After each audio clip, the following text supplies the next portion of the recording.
Do you start a new diet only to find yourself eating forbidden foods within a week?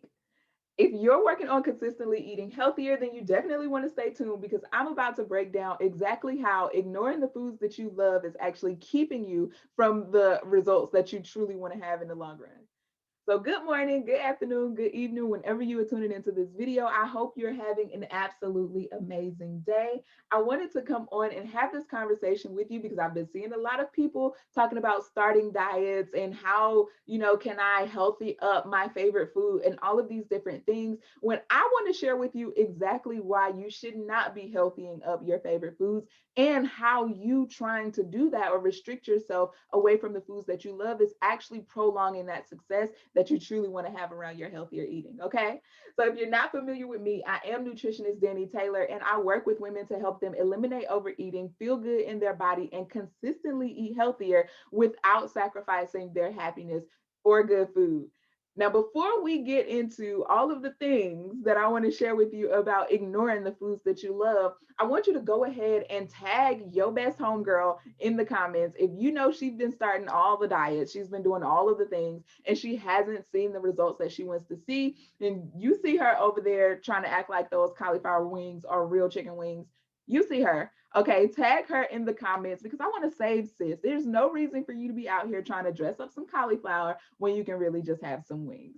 And I want to share exactly how doing this in a way that supports you will actually help you to hit your goals quicker. Okay, so before we dive all the way into that, what I want to share with you is a story about one of my clients. I didn't just grab that cauliflower wing situation out of nowhere. So this was something that one of my clients did. And she went to Buffalo Wild Wings. She's like, oh, they've got these new cauliflower wings. Maybe I can go enjoy myself because I'm on this diet and I can't have fried chicken. Well, they fry the cauliflower wings too, just to let y'all know. But she's like, I can't have fried chicken, and I'm even considering getting off meat. So she's gonna go try these cauliflower wings. Well, she was less, like way less than satisfied. And after she ate the cauliflower wings, she also had some French fries, and then later on, she also had some snacks, like a plethora of different snacks, because she couldn't quite figure out what it was that she wanted to eat. And I want to point out to you that her exact line of doing things, the mindset of I'm not going to have it, that's what I really want, like deep down that's what I desire, but I'm not going to have that thing because I can't have it if I want to be healthy and eat healthy and all this good jazz, right? That mindset and going into it with those actions is exactly why she ended up doing all of the things that I'm about to help you not do. Okay. Now, if you've seen yourself in that story, I want you to go ahead and drop that's me in the comments. If you know that you have said, oh, I can't have that particular thing because that's not healthy, or I can't go to that particular place because I'm going to want to have those things. So you're missing out on whole experiences simply because you can't have a particular food, but it's a food that you genuinely love. It's a food that you don't want to give up. And the thought of giving it up makes you not even want to diet in the first place. If that sounds like you, go ahead and type that's me in the comments. It's not just you, boo. It's been me too. It's been most of my clients. It's been most of the people that I work with because the diet industry, I'm doing air quotes because I don't like diets, but but the diet industry has led us to believe that we have to give up all things unhealthy for us to be able to live in a healthier way. And that way of thinking is actually unhealthy for us. Okay.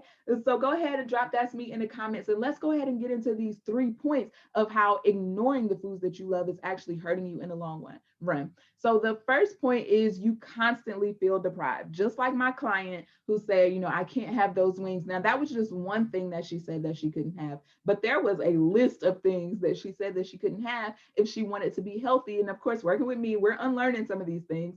But she would go out to different places and places where she would usually enjoy herself and enjoy the company that she's around and enjoy the atmosphere and all of that.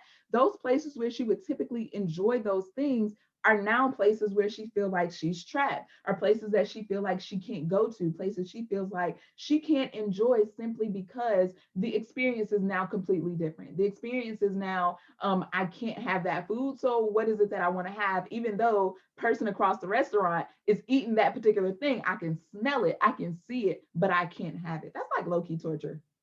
But that was the mindset that she went into this with. So a lot of the brunch situations that she would have with her girls felt like she was in a bit of a mental food prison. Okay, so if you are somebody who is ignoring all of the foods that you love and you think you're going to ignore these foods all the way up into healthier, consistent eating, right? That's not how this is going to work out for you. You're likely going to feel deprived. You're likely going to feel this other thing that I'm about to say. I'm gonna try not to get into number two because y'all know when I get to talking, I just roll. But you likely aren't going to experience those experiences in a way that feels good for you, which leads to, things that you don't necessarily want to have in your journey to healthier living. This is actually one of the things that leads a lot of people to getting off track with their diets because they go into that I can have just one, and then just that one, triggers this dopamine in them and they're like, "Oh, I'm happy. Like this was what I wanted." And now you don't want to give up that particular thing, so you kind of overdo it even simply in that moment because you just haven't been prepared mentally or physically to move through that space in a way that is supportive of your journey. Okay. So that's number one. Number two is you're just never really satisfied. You really wanted to have some chicken wings and you really thought cauliflower wings was going to be the the helper there. You thought that was going to be the right comp for your chicken wings. It's not. Okay. That this is coming from somebody who doesn't even eat chicken. I've tried cauliflower wings. They're not good. So you're just not satisfied. If you really wanted to have a chicken wing, a cauliflower wing is not going to satisfy you. And just like my client, she wanted to have that experience of that chicken wing. Chicken wings and cauliflower wings don't taste the same. Okay. So for her to try to be able to get some of that experience, right? She went and had some French fries. Well, that didn't necessarily satisfy the craving that she had, or the desire that she had for that particular food either. So she continued to eat and continued to eat different things, searching for that satisfaction that wasn't going to come until she ate the damn chicken wing. Okay. So that's another thing that a lot of you are doing if you are ignoring the foods that you love, and that's you are delaying or just, completely eliminating satisfaction from your eating experience.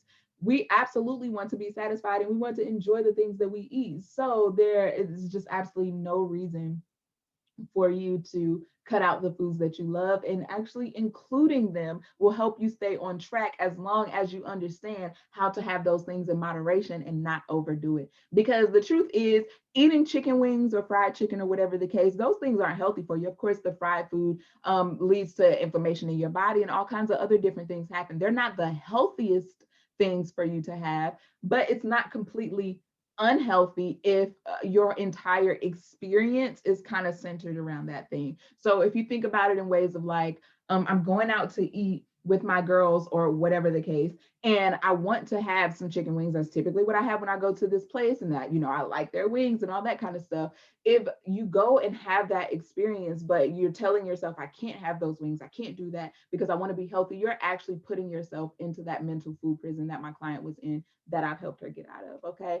So if you truly want to hit your goals just a little bit faster, understand that you can have those things, but moderation is where you want to go with it, because overeating those things is actually what's truly detrimental to your health.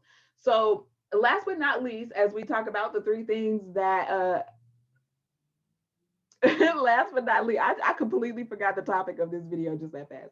But last but not least, as we talk about how ignoring the foods you love is actually hurting you in the long run, you tend to overeat. When you don't allow yourself the satisfaction of having that thing and just having the small quantity of it and just enjoying it, having that full experience with all of your senses, when you stop doing that, you actually can control the situation around eating a little bit better. Now, when you don't, again, you end up like my client, overeating. She could have sat and had that one sitting of whatever it is that she was going to eat, the fried chicken wings and the side or whatever that was, in that one sitting, and moved on with her life after the fact, right? But that wasn't the case because she still felt deprived and unsatisfied in that situation. So she continued to eat, searching for that satisfaction, unconsciously, but that's what she was doing. She was searching for the satisfaction of her having that fried chicken. And, it just wasn't going to happen until she had that little piece of fried chicken or whatever. So I say all of this to say you can honor some of those desires that you have, but you want to be clear about one, your body physically supporting you and getting back on in the track that you want to be on. And you also want to be clear that your mindset is supporting you and being on that journey that you want to be on too. Okay. So I hope these things were helpful for you. But if you've been somebody who's been depriving yourself in this way and you don't quite understand how to create that balance so you can eat it occasionally but not overdo it, then I want you to go ahead and book a Food Freedom Consultation. You can see that link below this video in the comments. But during that Food Freedom Consultation, you and I hop on the phone. We talk about your goals, specifically where you are, and the exact next step that you need to take to help you get out of that. All right, love.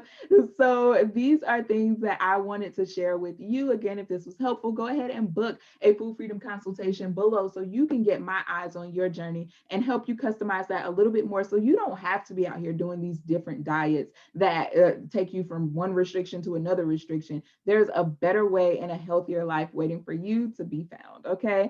So until I see you in the next video, wishing you peace, love, and food freedom, I'll talk to you soon.